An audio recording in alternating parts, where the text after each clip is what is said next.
పెట్టుబడులే లక్ష్యంగా విశాఖలో జరుగుతున్న సిఐఐ సదస్సులో ముఖ్యమంత్రి చంద్రబాబు ప్రముఖులతో వరుస ద్వైపాక్షిక సమావేశాల్లో పాల్గొన్నారు. Westinghouse Electric Corporation, Nuclear Power Corporation of India vice president Graham కేబుల్తో సీఎం సమావేశమయ్యారు.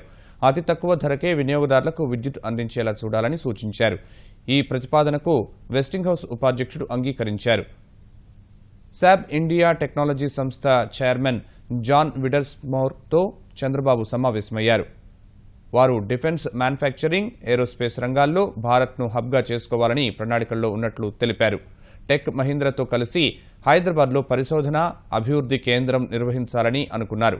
నేపాల్ వాణిజ్య మంత్రి రోమి గౌచెన్ తకాలీతో ద్వైపాక్షిక సమావేశంలో ముఖ్యమంత్రి పాల్గొన్నారు.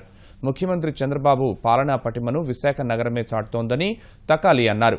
ఎన్టీఆర్ నుంచి స్ఫూర్తిని పొందారని నేపాల్ వాణిజ్య మంత్రి తకాలీ అన్నారు.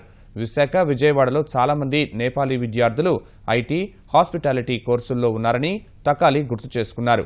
మార్చిలో నేపాల్లో జరగబోయే పెట్టుబడిదారుల సదస్సుకు సీఎం హాజరు కావాలని నేపాల్ వాణిజ్య మంత్రి తకాలీ కోరారు.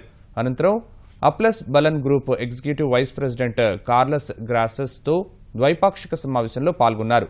అనంతరం Shetty group CEO, executive vice chairman BR షెట్టితో ద్వైపాక్షిక సమావేశమయ్యారు. అమరావతిలో చేపట్టిన ప్రాజెక్టుల పురోగతిపై ముఖ్యమంత్రికి బీఆర్ షెట్టి వివరణ ఇచ్చారు. అమరావతిలో నిర్మించి తలపెట్టిన ఆసుపత్రి కోసం సూపర్ కంప్యూటర్ వినియోగానికి అమెరికా ప్రభుత్వం అనుమతులు ఇచ్చినట్లు బీఆర్ షెట్టి తెలిపారు.